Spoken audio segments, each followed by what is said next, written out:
and the other by the victim, Jessica. I was in court.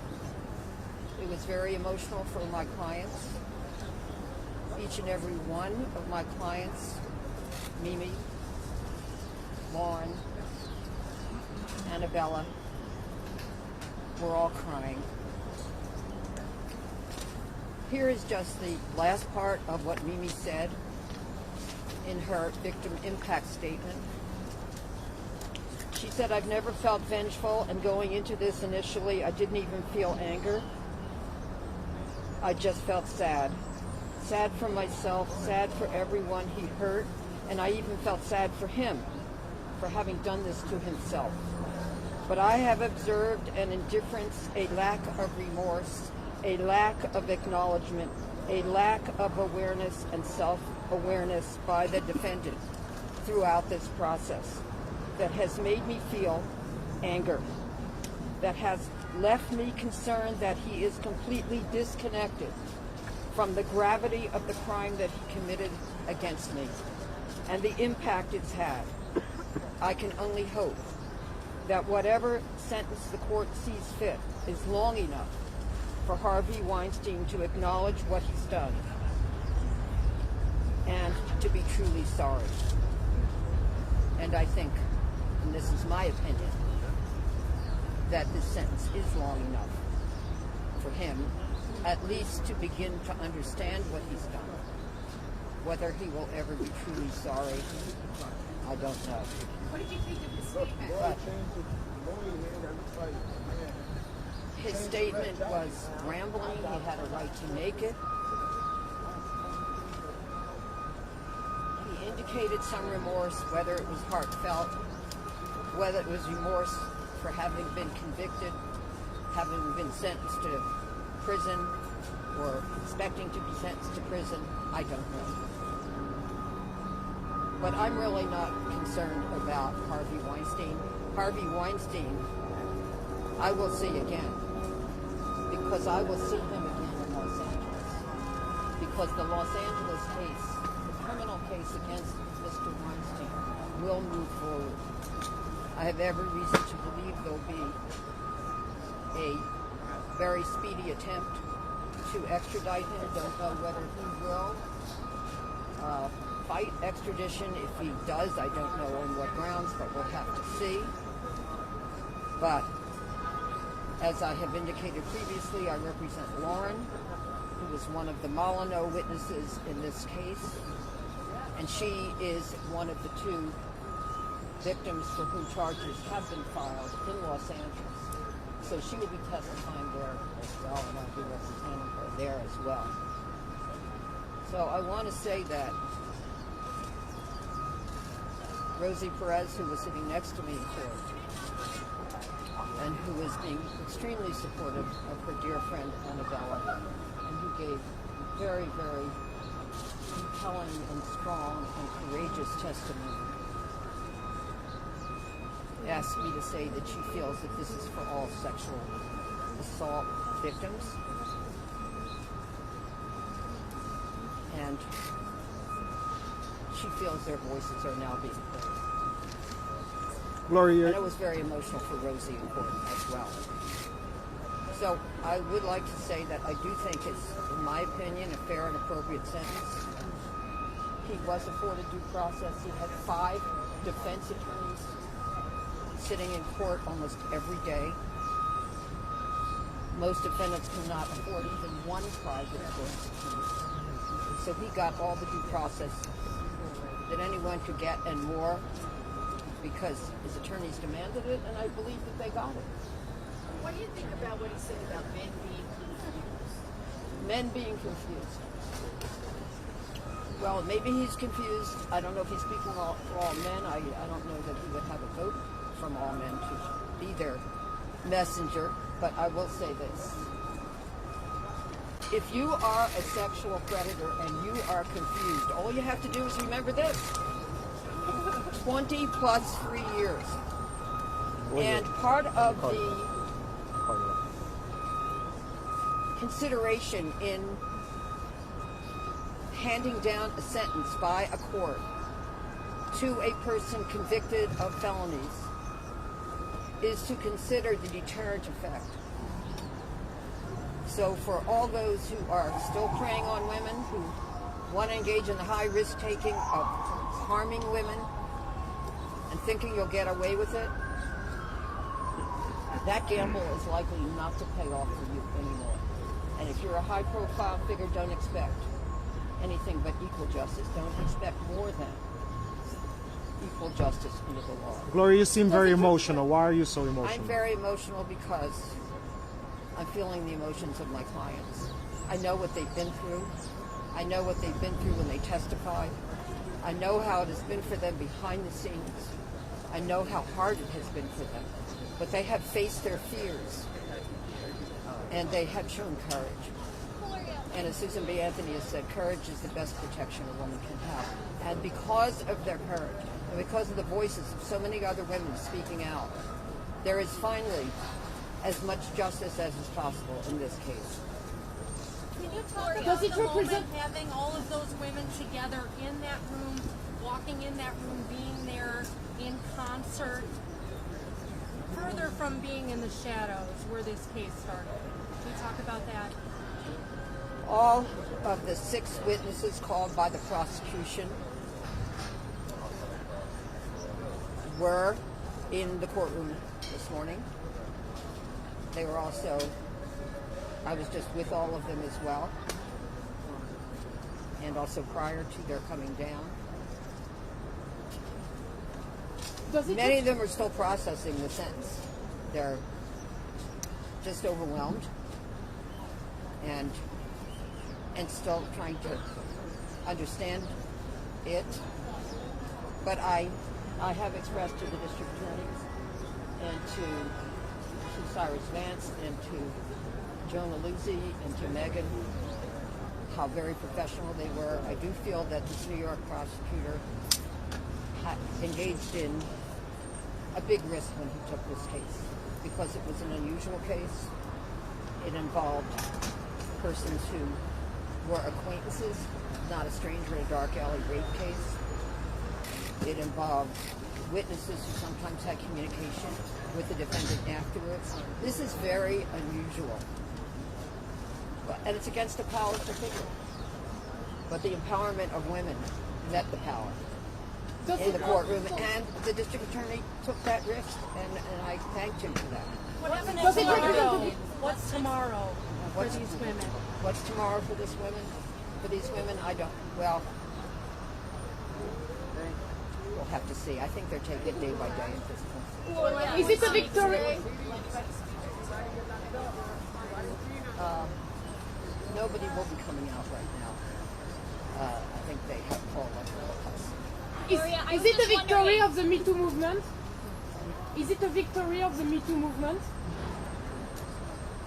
Pourquoi pas? This is a case, and it had to be judged by the evidence admitted in the courtroom. But obviously, we are living in an age when women are no longer willing to suffer in silence. They are going to be courageous. They are going to be empowered, not just in New York, not just in the United States, but I'm feeling it in many places around the world. Women are going to speak out and demand justice from those who are sexually preying on them in the workplace, in their home, everywhere, in the sports world, in the entertainment world, in the business world, in the religious world, in every world where they walk. And they're going to demand respect and dignity, and most of all, justice, because justice has been far behind in terms of meeting the needs and the rights of women. We can talk out about victimization of women, but unless there's serious consequences for those who commit criminal acts against women, there will be nothing. And now there are consequences to be remembered. More potential consequences for Mr. Weinstein in the future. I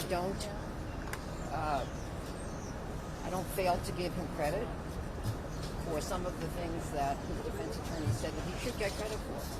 Okay, he contributed to good causes. He helped other people in their careers. whatever else he has done. Gloria. But he's convicted of a violent felony against my client.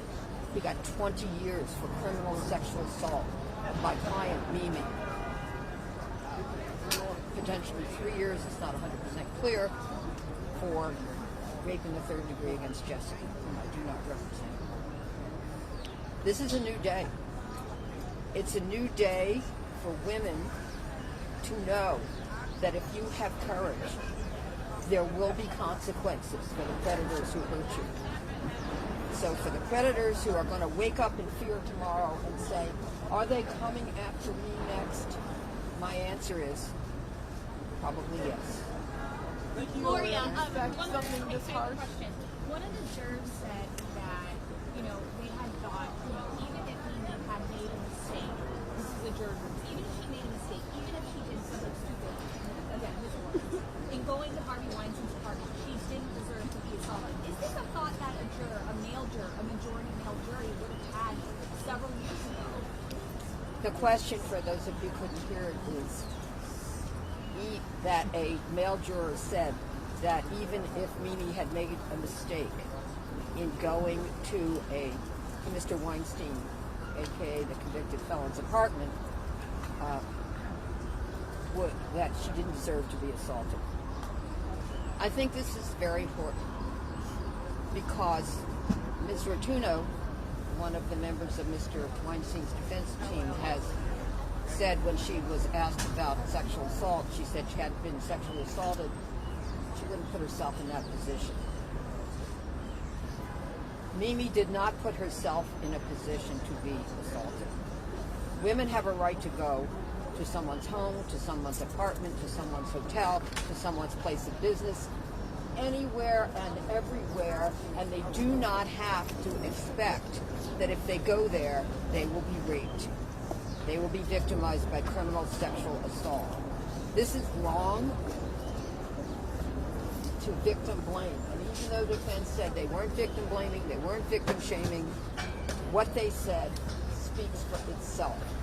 Gloria, can you hold that sign up for me? And Mimi, in her statement, said she had no reason to believe that that would happen.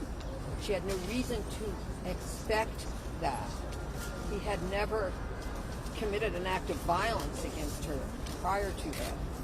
And she thought that his rejection of his advances previous to that meant that her rejection of his advances meant that he understood that she would not be interested in any kind of sexual interaction with him. Do you think the jurors said that? Somebody else? Gloria, Gloria, Yeah, Gloria, okay. can you hold the sign up one more time? Oh, yeah, sure. Can we get a copy of the statement? I only have a few. Who has Can we see the sign one more time, Okay, Gloria? yeah. Turn it this way. And this way. Up front, Gloria, to the center. See your face? Can we see your face? Okay, now. Molly. Thank you.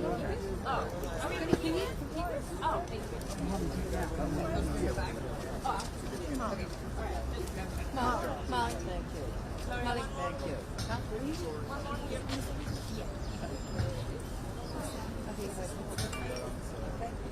Thank you.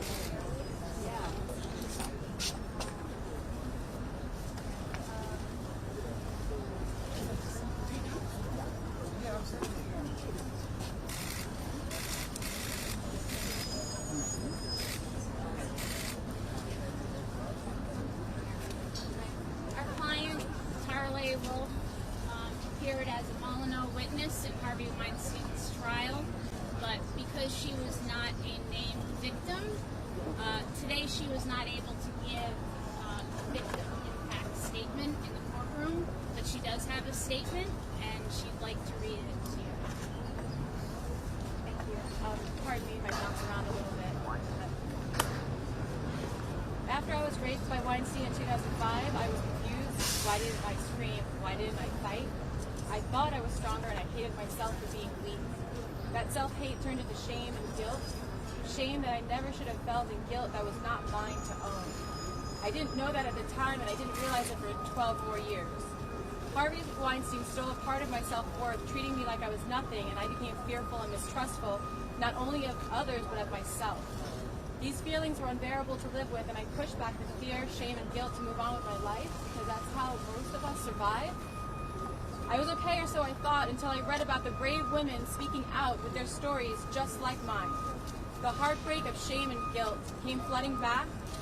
I knew what those women felt, and I wanted to help them. I knew I had to. It didn't occur to me for quite some time that I might actually start to heal from being sexually assaulted. My single intention was to help survivors hold Weinstein accountable for his disgusting crimes.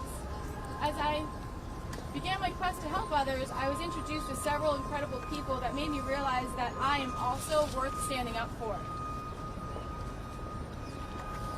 My first encounter with the Manhattan DA's office was with Martha Bashford. She was compassionate and the first person to point out that I was still affected by my experience and encouraged me to seek help. And I am forever grateful to Jonah Luzzi Orban and Megan Pax for continuing the pursuit of justice and for always believing in me. They are examples of the intelligent, fearless women that I look up to. My lawyers at Wigdor LLP guided me legally and supported me personally over the last 2 years. And to Douglas Wigdor, Jeannie Christensen, and Lindsay Goldbrum, I am indebted to you for the countless hours you've given me. You've played a pivotal role in my life, and I'm unbelievably grateful that you didn't allow me to quit on myself. And I thank Ali Sawa of Mount Sinai's Savvy program and New York City's Family Justice Center. You have been both a therapist and friend. Your patience, empathy, intelligence, and strength are immeasurable. You've helped me to find a deeper love of myself and began redefining my own life. Testifying was surreal. Mentally, I was nervous and intimidated, but I knew in my heart that I had my truth, and no matter what anyone else said to me, I would go home with my truth. But the overwhelming fear was that there was more at stake than me. I was there to help Mimi and Jessica. What if my emotions got in the way and I couldn't speak, or worse, I might not be able to remember everything under the pressure of intense questioning?